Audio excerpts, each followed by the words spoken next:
My name is Javier Diaz. I'm from Flinders University, and it's my great pleasure and honor to introduce you today to Javier Cercas. I don't think that Javier Cercas needs that much presentation.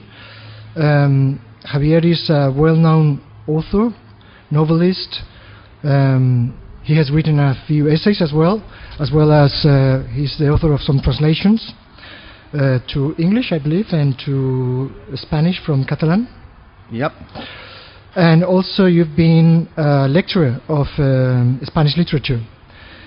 Among his novels, we've got The Motive and The Tenant from the late 80s, and in the first decade of the 2000 years, Soldiers of Salamis, The Speed of Light, and the one that brings you here today, Anatomy of a Moment from 2009.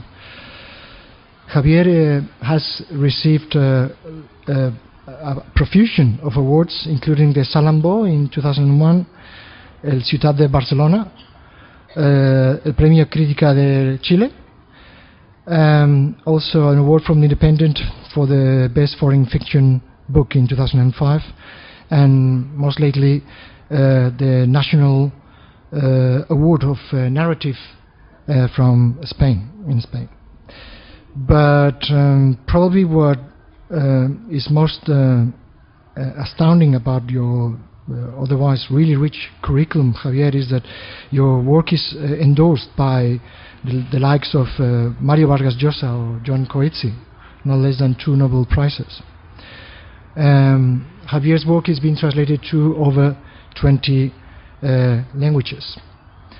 And I hope that this will be an opportunity for, if you don't know already Javier's work, that I hope that it will be a nice introduction to it.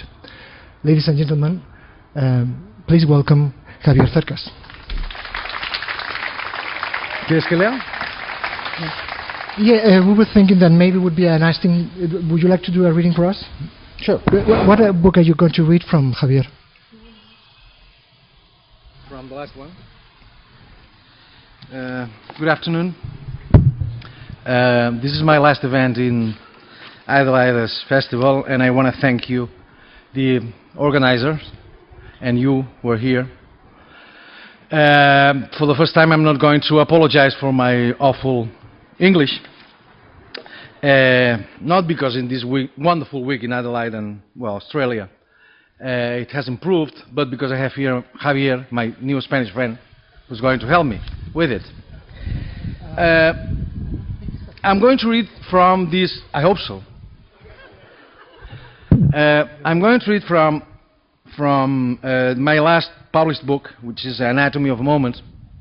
It's a book that revolves around an image, a real image, TV image in fact, of the last coup d'etat in Spain, which was in 1981. You may think that national sport in Spain is football, but it's not. For the last 2 centuries, national sport has been civil war, or if not possible, coup d'etat. So that was the last one, 81, and it has become something like a national obsession, like a collective neurosis or something like that. It is the exact point where all the demons, all the devils of our national past converge. In this sense, I can only compare it with Kennedy's assassination. That would be the not only for a number of reasons. Maybe we'll talk later about that. You remember, of course, the images. Or some of you remember the images because they were around the world. That was in 1981, 23rd February 1981. So 6 years after Franco's death. You know Franco, this guy, this bastard who ruled the country for 40 years after a bloody civil war, 36, 39, and then he died in 75. So this happened in 81, 6 years after Franco's death, when the country seemed to, after a difficult transition from dictatorship to democracy, seemed to be a democratic country. So that day, 23rd February, they were electing in the parliament, in the Cortes, it's called, the parliament in Spain, we were electing the second president of the new Spanish democracy. The first one was Adolfo Suarez, which is in fact the main character in this book.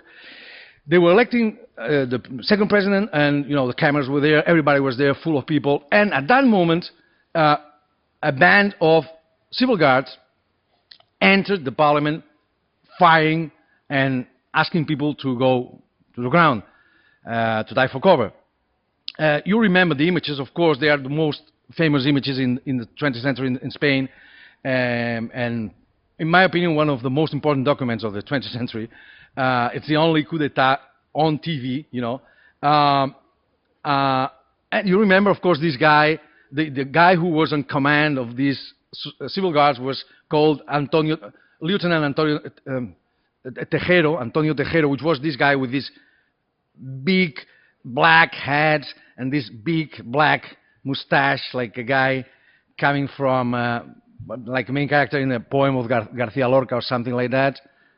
I remember now that day when they sent these images to the Swedish television, the Swedish people in TV asked to the Spanish people in TV, what the hell is this? What is this bullfighter doing in the parliament? Because the hat, and you remember that. Anyway,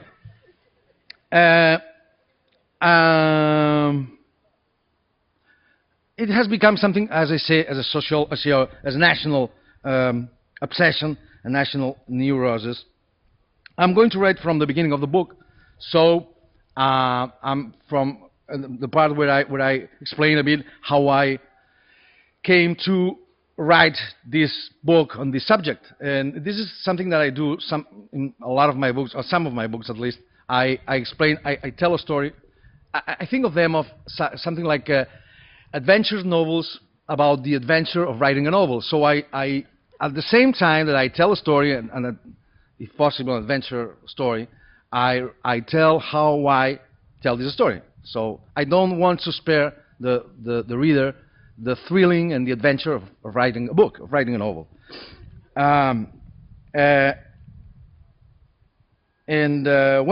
I know that this is not the best moment to read and to hear the reading, but anyway, I'm going to do it. How could I ever dream of writing a fiction about the 23rd February coup? How could I dream of writing a novel about a neurosis, about a paranoia, about a collective novel? There is no novelist who hasn't felt at least once the presumptuous feeling that reality is demanding a novel of him, that he's not the one looking for a novel, but that the novel is looking for him. I had that feeling on the 23rd February 2006. Shortly before this date, an Italian newspaper had asked me to write an article on my memories of the coup d'etat. I agreed. I wrote an article in which I said three things. The first was that I had been a hero. The second was that I hadn't been a hero. The third was that no one had been a hero. I had been a hero because that evening, after hearing from my mother that a group of gun-toting civil guards had burst into the Cortes during the investiture vote for the new prime minister, I'd rushed off to the university with my 18-year-old imagination, sitting with revolutionary scenes of a city up in arms, riotous demonstrators opposing the coup, and erecting barricades on every corner. I hadn't been a hero because the truth is, I hadn't rushed to the university with the intrepid determination to join the defense of democracy against the rebellious military, but with the libidinous determination to find a classmate I had a huge crush on, and perhaps take advantage of those romantic hours, or hours that seemed romantic to me, to win her over. No one had been a hero because when I arrived at the university that evening, I didn't find anyone except the girl I was looking for and two other students. as meek as they were disoriented. No one at the university where I studied, not at mine or any other university, made the slightest gesture of opposing the coup. No one in the city where I lived, nor mine or any other city, took to the streets to confront the rebellious army officers. Except for a handful of people who showed themselves ready to risk their necks to defend democracy, the whole country stayed at home and waited for the coup to fail or to triumph. That's a synopsis of what I said in my article, and undoubtedly because writing it reactivated forgotten memories, that 23rd February I followed with more interest than usual the articles, reports, and interviews with which the media commemorated the 25th anniversary of the coup. I was left perplexed. I had described the 23rd February coup as a total failure of democracy. But the majority of those articles, reports, and interviews described it as a total triumph of democracy. And not just them. That same day, the Cortes approved a declaration which reads as follows, quote, "The lack of the slightest hints of social endorsement, the exemplary attitude of the citizenry, the responsible behavior of the political parties and the trade unions, as well as the media and in particular the democratic institutions, sufficed to frustrate the coup d'etat." End of the quote. It would be difficult to accumulate more falsehoods in fewer words. Or so I thought when I read that paragraph. My impression was that the coup had not lacked social endorsement, that the citizenry's attitude was not exemplary. The political parties and unions' behavior was irresponsible, and with very few exceptions, the media and democratic institutions had done nothing to frustrate the coup. But it wasn't the spectacular discrepancy between my personal memory of 23rd February and the apparent collective memory that most struck me and produced the presumptuous hunch that reality was demanding I write a novel, but something much less shocking or more elemental, although probably linked to that discrepancy. It was an obligatory image on every television report about the coup. The image of Adolfo Suárez, Prime Minister, turned to stone in his seat while, seconds after Lieutenant Colonel Tejero entered the Cortes, civil guards' bullets whizzed through the air around him, and all the rest of the parliamentarians present there, all except two, General Gutiérrez Mellado and Santiago Carrillo, hit the floor seeking shelter from the gunfire. Of course, I had seen that image dozens of times, but for some reason, that day, I saw it as if I were seeing it for the first time. The shouts, the shots, the terrorized silence of the chamber, and that man leaning back against the blue leather of his prime ministerial bench, solitary, statuesque, and spectral in the desert of empty benches. It suddenly struck me as a mesmerizing and radiant image, meticulously complex, rich with meaning. Perhaps because the truly enigmatic is not what no one has seen, but what we've all seen many times and which nevertheless refuses to divulge its significance, it suddenly struck me as an enigmatic image. That's what set off the alarm. Borges says that every destiny, however long and complicated, essentially boils down to a single moment, the moment a man knows once and for all who he is. Seeing Adolfo Suárez on that 23rd February sitting still while the bullets whizzed around him in the deserted chamber, I wondered whether in that moment Suárez had known once and for all who he was and what significance that remote image held, supposing it did hold some meaning. This double question did not leave me the days that followed. And to try to answer it, or rather, to try to express it precisely, I decided to write a novel. Thank you very much.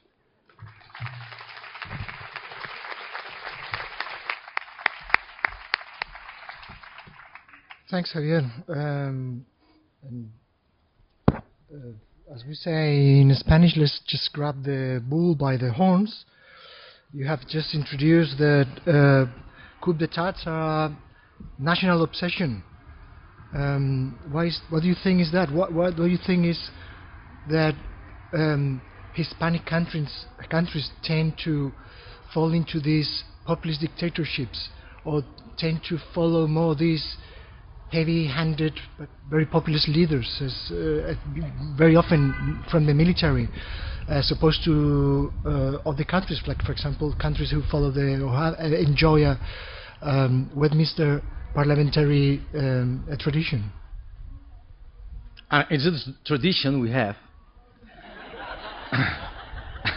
and we export it.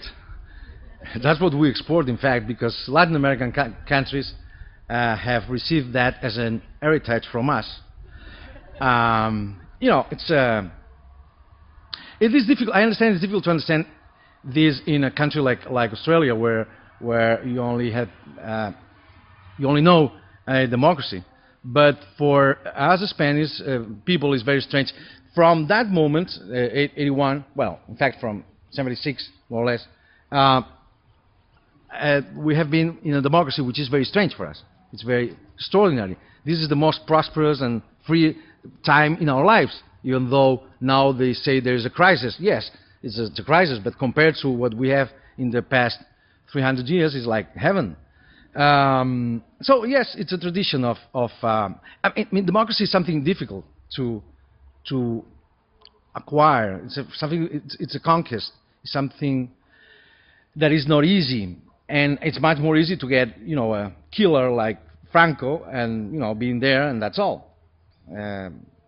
Well, it's history. It's our history. It's our sad history. But would you say that we tend to mistrust any kind of power or any kind of government? Is that why we... Not especially. I don't think so. I don't think so. I mean, in Sydney the other day, somebody asked me, what is the core of the national character, of the core of, I mean, the essence of the Spanish, whatever. I mean, being Spanish. And I say, I don't believe in this. I don't believe in national characters.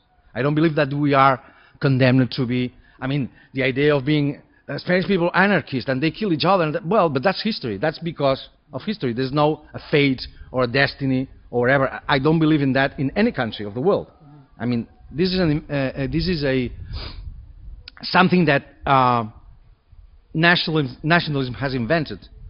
Romanticism has invented. I mean, the Romantics, Herder, talk about this idea of the Volksgeist, meaning the spirit of the people. You know, every country has its own spirit, and Spain has its own spirit that lives through the ages. You know, and back in 1,000 years ago in Spain, people were like we are, and the Australians have their own character, their own real, true character, and this is totally false. I mean, it's history that changes everything.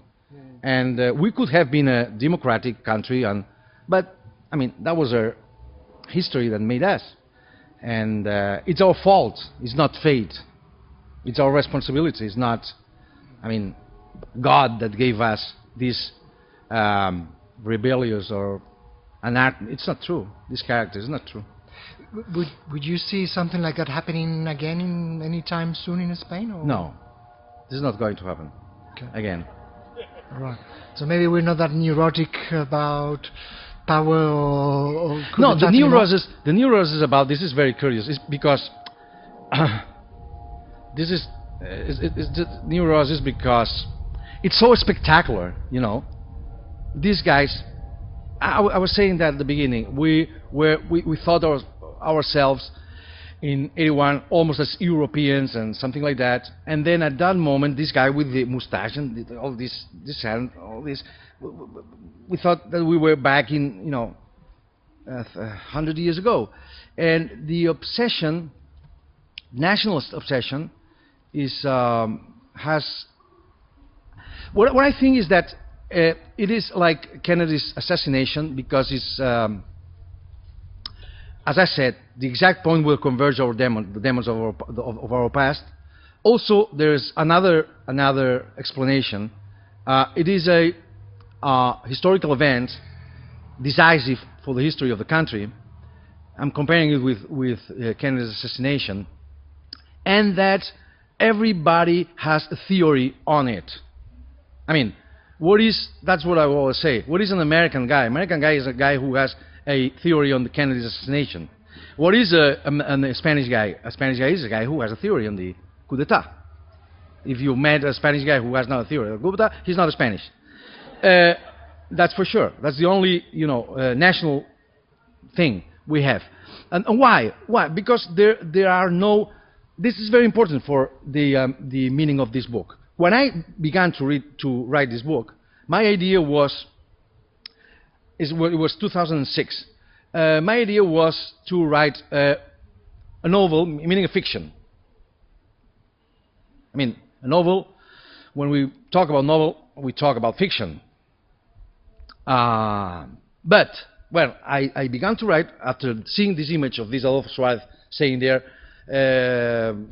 I began to, to do my job, to explain, to formulate this image in the more complex way possible, to say why this guy stayed there. It was the question I put myself at the beginning of the book. I mean, the normal thing is to dive for cover, as did the other people in the parliament. I personally would go down to the basement if they shoot to me. So to begin with my work, I went to the newspapers, to books. There are so many books about it, to talk to people, etc. So I work for at least 2 years and a half, full time, to read all these, and I wrote a draft. And when I had this draft, which was a novel, fiction, non-fiction, there is no such thing as pure fiction. Fiction is always a mixture of reality and unreality. That's always like this. Anyway, I had worked this way in my other books. When I finished this draft, I was totally, I thought it didn't work. I thought it didn't ring true. So I was desperate. In fact, I thought about suicide. That's a thing I do a lot when the book is not going. But instead of that, I thought I was not a writer. So instead of that, I went to holidays with my family for a week, which was a good idea, because then I read this article by Umberto Eco, who is the first line of the book as it is right now. This line said, Umberto Eco says in this essay, that according to a poll published in the United Kingdom, a quarter of Britons think that Winston Churchill is a fictional character. So I said, at that moment I said, yes, I got it. That's the point. That's why the book doesn't work. The book doesn't work because it is a fiction on another fiction. What I discovered reading everything about it and talking to a lot of people is that it was a collective fiction, as I said here. An enormous fiction in the same sense that it is a fiction, the Kennedy assassination. Everybody has his idea on this. Everybody has his own theory. The historians haven't worked on it. That's very important. There is no a single document on this coup d'etat paper. And as far as historians work with documents, no, there is not a book by historians. They have been journalists. I have a lot of respect for journalists, but not for bad journalists. And journalists working really fast, and then the same golpistas, the people who made the coup, who invented a lot of lies, and then popular fantasy, popular imagination, who invented everything. And you can say whatever you want about it. You can say that the Queen of England organized the coup d'etat, and you cannot demonstrate that it's false, because there is no a single paper. And then there's another thing very important, in my view, that it is also similar to the Kennedy assassination, which is that it was on TV. As you remember the film by Zapruder, the Kennedy assassination. This is very special, because TV is the guarantee of the reality of the coup.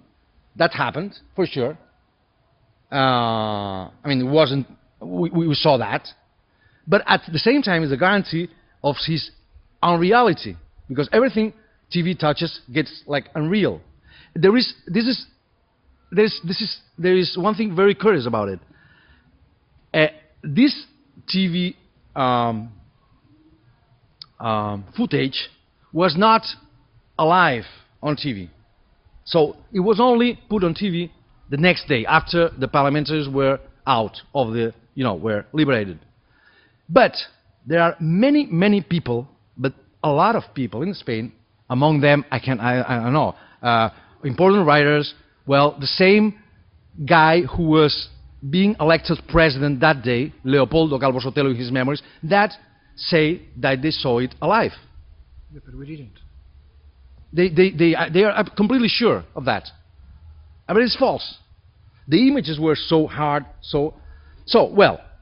I decided, I felt that this was enormous fiction. So it was redundant to write fiction on another fiction. It was literally irrelevant to write fiction on another fiction. What was important, what makes sense, was to do the contrary, to stick to the facts, okay, the coup, like the Kennedy's assassination, is shrouded by, legends, crazy theories. All Spanish guys have our theory, everything. So what I should do is to stick to the facts, to be, in a sense, like a historian, and write the truth as far as I could do it. This doesn't mean that and this is the book. I mean, I began again writing the whole book. And this is why the book is not a fiction book. It's not a non-fiction book. There is no fiction. It doesn't mean, in my view, that it is not a novel. These days here, I don't know, we're talking about fiction and history, and I'm always, of course, quoting, talking about this. Yesterday I did it in Sydney also, because it's very important, very clarifying. This distinction by Aristotle that you remember very well. He says there are in fact two truths. There is the historical truth, which is the history, the truth of, it's a concrete truth, it's a factual truth, it's a truth of history, truth of science. So it looks for what has happened in a certain place at a certain time to a certain people. Instead, says Aristotle, there is the he says poetical truth. I mean, the word literature is very recent. We could say the literary truth, which is totally different. In fact, it's the contrary. It's a truth. It's a moral truth. It's a universal truth. So it looks for. It's an abstract truth. It looks for what happens to everybody, in every place, at every time. So these truths are, in a sense, contradictory. And the novel looks for the literary truth. The history looks for the historical truth.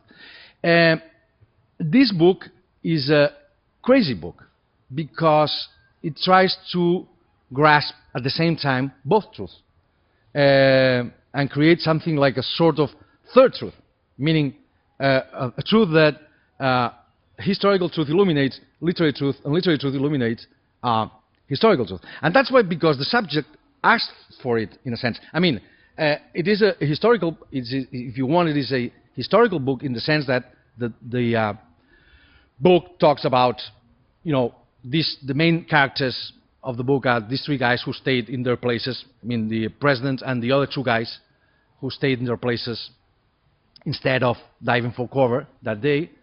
These are the main characters, and then I talk about them. These are the main characters of the book. I tell the story of the coup d'etat, what was there. In fact, I tell the story of the triumph of democracy in Spain. That's the story the book tells. But at the same time, there is, in this sense, it's a chronicle, it's a historical book, it's an essay, if you want, or it's all these things mixed. But in another sense, it is obviously a novel. It is a novel because I work in it as a novelist, because the form is a novelistic form, because the structure has the structure of a novel, and for many reasons, One of them is very, in my opinion, is interesting. I think that literary genres distinguish themselves for the questions they ask and for the answers they give. I mean, the question that is I think that all novels have a question in the heart, in their heart. The question that is in the center of this book is not a question that a historian or an essayist would put himself in a book. It's why a man stayed in his bench while the bullets whizzed around him. This is not a question that is in the core of a historical book. This is a moral question. This is a question only a novel can try to answer or to formulate in a more complex possible way. This is then a novelistic question. But the answer is also a novelistic answer, because what is the answer? Well, I've discovered that I'm almost an old man. I'm going to be 50, and I discovered that almost all my books work in a similar way. So there is a question at the beginning, and there is a quest, looking for the truth, somebody looking for the truth, and at the end of the quest, there is what is the answer to the question? There is no answer. The answer is that there is no answer. The answer is the book itself, the quest itself. So it is an ironical answer. It is an essentially ambiguous answer, a contradictory answer. There is no clear answer for the question, and that are, in my opinion, the answers, the only possible answer of the novel as a genre. Yeah, I was going to say, in many of your books, you've got this tension. Sorry, you don't know at the end of the book why this Adolfo Suarez stay in his place. The answer is, in the whole book. But you suggested before coming back to that I thought you wouldn't consider the coup and its failure as a triumph of democracy. It was more like it was a failure. Could you elaborate a little bit on that? Why would you think that Spanish people failed that night? For a number of reasons. It is a total failure because it happened, first of all. I mean, a coup against democracy is a failure, total failure. But I'm going to just put an example. For a number of reasons. I mean, what happened in Spain is something general in countries that come from a dictatorship and go to a democracy. What happened in Spain in the 76, when democracy began, there was a general enthusiasm about democracy. Like, for instance, there was months ago in Egypt, let's say, or in the Arab, generally speaking, the Arab countries. I mean, people is thinking, well, this is freedom, we're going to be happy, we're going to be like, and then there is una decepción. ¿Cómo se dice una decepción? Disappointment. There is a disappointment. In Spain, in 76, almost 90% of people was for democracy. In 1980, so the year of the coup, or before the coup, only 36, 37, 40% was democracy. What has happened? Obviously, there were objective reasons. There was a national crisis. There was terrorism. There was, economical crisis. A number of the government didn't govern, and so on and so forth. There were objective, but there was also something. The word at that moment was disenchantment. That was the key word at that moment. So people thought at the beginning of democracy that we're going to be happy. We're going to be as rich and as beautiful as whatever, Angelina Jolie and Brad Pitt. But democracy is not like that. I mean, democracy is not heaven. It's just an instrument. And when they discovered that, they were disappointed. And that's why the climate at that moment, the atmosphere at that moment was perfect for a coup. But there is another reason. You see, it was a failure for one reason. Yesterday, my friend Juan Gabriel Vázquez talk about the historian, the novelist, as a party spoiler, aguafiestas in Spanish, party spoiler. And this book I worked in this book not in a, I didn't want to, but it was a bit of a party spoiler, because I said one thing that was obvious. Almost nobody in Spain was against the coup.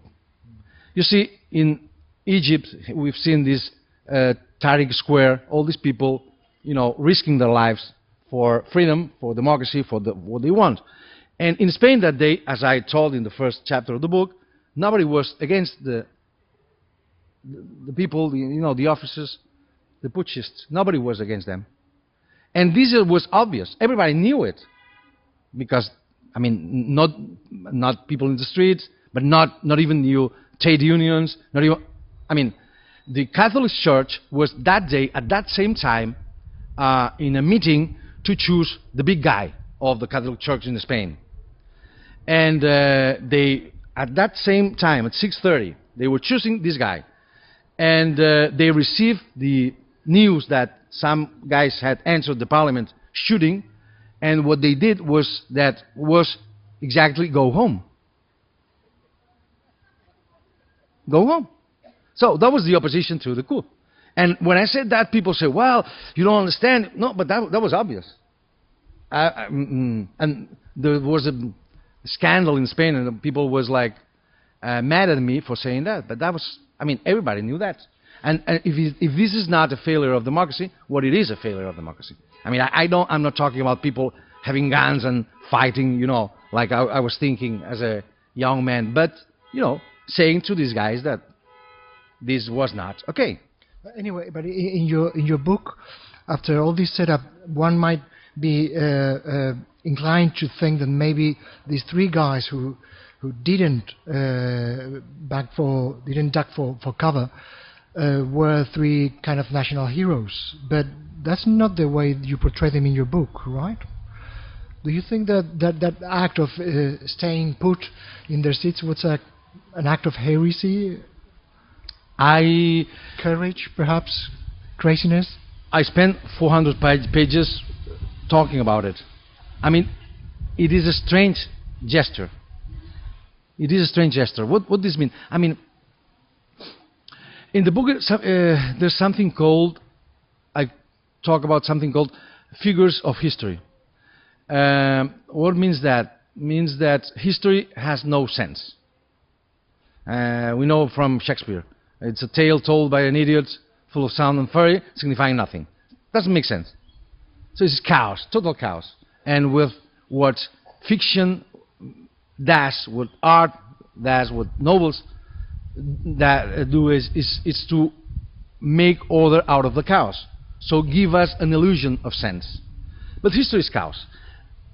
But my view is that there are some moments in history, I learned that writing this book, in which history seems to say, hey man, I have a sense, I have a meaning. I'm not, there is a geometry, there is a symmetry, there's something, some figure in here, some form in me. And this book is all about, is full of these figures of history. And the main figures, these three guys. So I asked myself at the beginning of the book, what is the meaning? Why precisely these guys do that? Does it some meaning, or it's just because it has some meaning? And the truth is that it has some meaning. These three guys were the guys who did the change. One of them was the architect of the transition from democracy, from dictatorship to democracy. The other one was the second most important guy, which was the leader of the Communist Party, Santiago Carrillo. Without him, it would be impossible. He's the second architect of transition. And the other guy is the leader of the army, which meant so we're the three most important guys at that moment in Spain. The three guys that had really done the transition. But then there were so many relationships between them, friendship especially, and a lot of ties between them. But then there is another thing. These guys, which is in my opinion the moral heart of the book, these guys are, you talk about heroes. In fact, you're right, the word is right. I think that my last 3 books are a reflection on heroism. What the hell is heroism? What we call heroism, in the different ways. And the core, the center of the book, in my opinion, is that these 3 guys are what I call heroes of treason.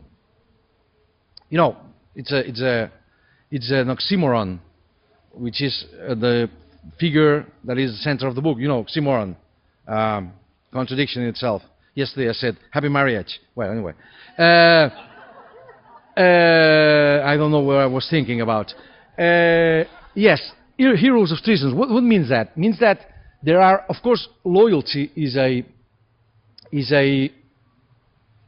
obvious virtue, but there are, and we see treason like something horrible. But there are some moments in personal history, but also in collective history, where is much more courageous, much more virtuous, the treason than the loyalty. And this is one of these moments. These 3 guys are the tie, the strongest tie between these 3 guys is because they are all traitors. They were all, both of them were, fascist origin. And the other one was a Stalinist. Santiago, I mean, they were the big traitors in Spain. And that's why they were not considered as as national heroes. They were the big traitors. What means that? The first one, General Gutierrez Mellado, was the guy, he had fought with Franco. He was a Frankist. He was a military with Franco. And his main purpose in the transition from dictatorship to democracy was to change a democratic army to a Frankist army, a fascist army, to a democratic army. And his comrades considered him the big traitor. I mean, they hated him. I've been in some houses of people who were with him that they said to me, the name of this guy cannot be pronounced in this house. I mean, and this was like 5 years ago. They hated him. He was totally destroyed by his comrades. He was a big traitor. And Santiago Carrillo, the same thing. The second guy, who was the communist leader, he was the great traitor of the left because he abandoned the ideals of the left. You know, the republic. He accepted the monarchy. The revolution, the proletarian revolution, all the great ideals of the left to get a democracy. So he was the great traitor of the left. And the biggest traitor of all, of course, was Adolfo Suarez, because this guy was the guy that was prepared to be, he was young, Canadian, like beautiful women like him. He was the perfect guy to accomplish what Frankist people who were from Franco wanted. So that is to say, to prolong Frankism, 30 years more, at least. And this guy was perfect for them. And he was a Frankist guy. He was a fascist, young fascist. He was perfect. And then in 1 year, he changed dictatorship for the democracy. And he was the prime minister of the democracy. And this guy said, well, what is this? He's the biggest traitor. So this this treason of the ideals of totalitarianism and fascism and so on and so forth, to be loyal. This treason to the past, to be loyal to the present, is what makes them these special heroes. These heroes of treason. That's what I call it. What you're saying is that we had a national obsession with coup d'etat and war and civil war. We had a coup d'etat that now we know that it failed, but at the time it was, as you might remember, very real. The whole country was taken at ransom for a few hours. So we've got a country that witnessed all this happening without intervening. Then we've got the whole House of the Parliament taken ransom, and we've got these three guys who, in a way, they're at the end of their careers, they're finished, and they are the only ones who show a little bit of dignity. So what I know that you've been already pointing out that the answer is there's not a definite answer, and then in any case it would be very, very rich and very complex. But what do you make of that? Was it an act of genius, an act of dignity, desperation perhaps? A lot of things. You should read people should read the book by now. A lot of things. A lot of things, definitely. Yes, it was an act of... They were dead, in a sense. They felt that they were dead. It's a posthumous act, in fact, because that's what I think. Because they were the three guys. They knew that they were going to be killed. They were the bad guys for the military. Mm. So there are many things. For instance, in every case is different. In every case is different. Santiago Carrillo was the leader of the Communist Party, and the leader of the Communist Party, as you may know, of course you know. In Europe, the leader of the Communist Party was God. And gods cannot go dying for cover. It's like that. Yeah. Adolfo Suarez was the first guy who understood that television was very important. And I think that he was posing for posterity. Probably. He knew that cameras were there.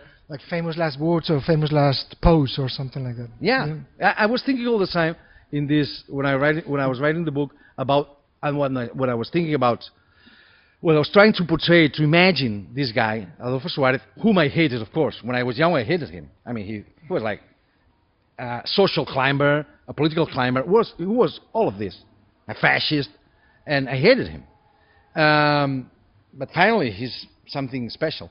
Anyway, I was thinking all the time about something that was very important for me and for my generation, I think, which was Salvador Allende's, the coup against Salvador Allende by Pinochet. And you remember, I don't know if you remember, but it's one of the most extraordinary things I've heard in my life. When Allende, before killing himself, he made this speech to the people in Radio Magallanes, the radio. It's one of the most astonishing things I've heard in my life. He's saying about we're lost. We lost freedom, but we're going to. In the future, you're going to be free, and this is going to be a wonderful country. And he's going to kill himself.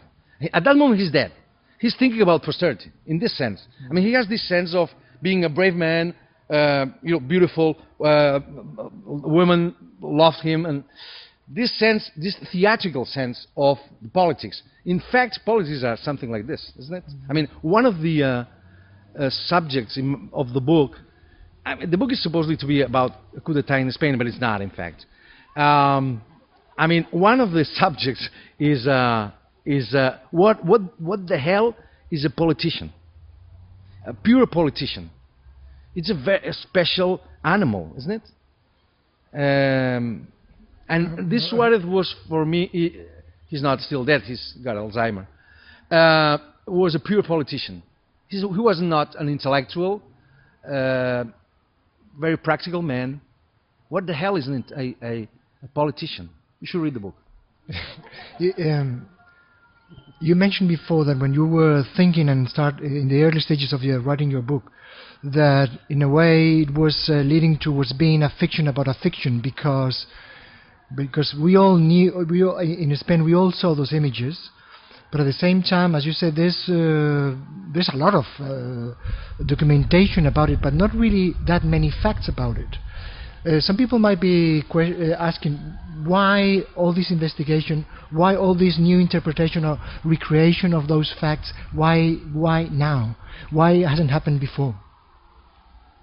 Because this is totally, you don't decide that. 2006, I finished my last novel. I was there, I wrote these articles, I told to an Italian paper. I was reading about our national obsession. I was at 11 o'clock drinking whiskey at home. At that time I drank whiskey, which was very, very good for my writing. And I saw this image. And I said, wow, this image that I've seen this image of the civil guards entering the parliament. We put in the Spanish. If you go to Spain, of course you're going to see that, because in the TV is always there. I mean, every 2 weeks at least the images are there, and I've seen these images. I mean, thousands of times, but that day I saw it as for the first time, and I was fascinated, astonished. I made myself. I love the. I mean, I think that the important questions are the questions that kids ask. That's the most important question. Why the blue is blue? Why apples fall down and not fall up? Newton made something out of it. So these are the important questions. So my question was the question my kid would put me. Why these three guys? What are you doing here? Who are these three guys? And that's what I wrote the book. And the book is how it is because I think that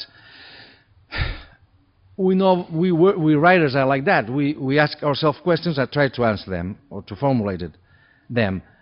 But we must be. I mean, writing a book is like writing a novel is like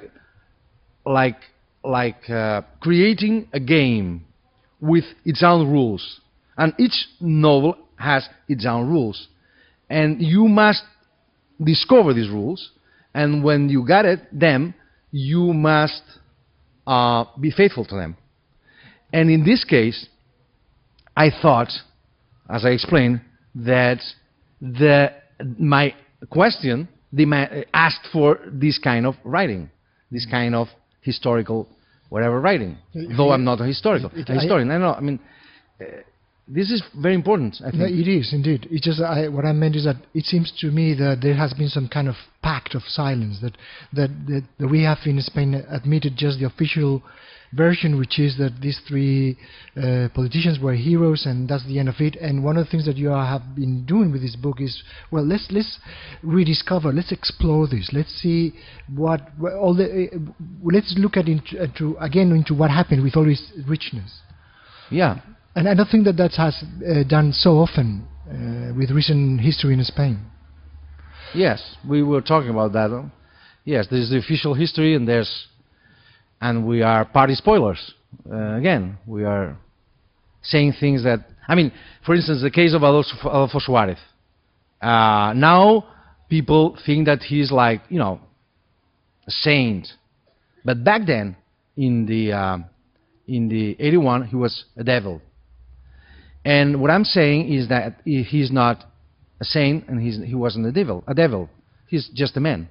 And what I would like to do is to present a man. What we novelists want is to present people that are real. I mean, with all their complexities, with all their contradictions. Sorry, Javier, I think we have come to the end of your talk. Ladies and gentlemen, will you please thank Javier Cercas for this very, very fascinating, interesting talk. Muchas gracias.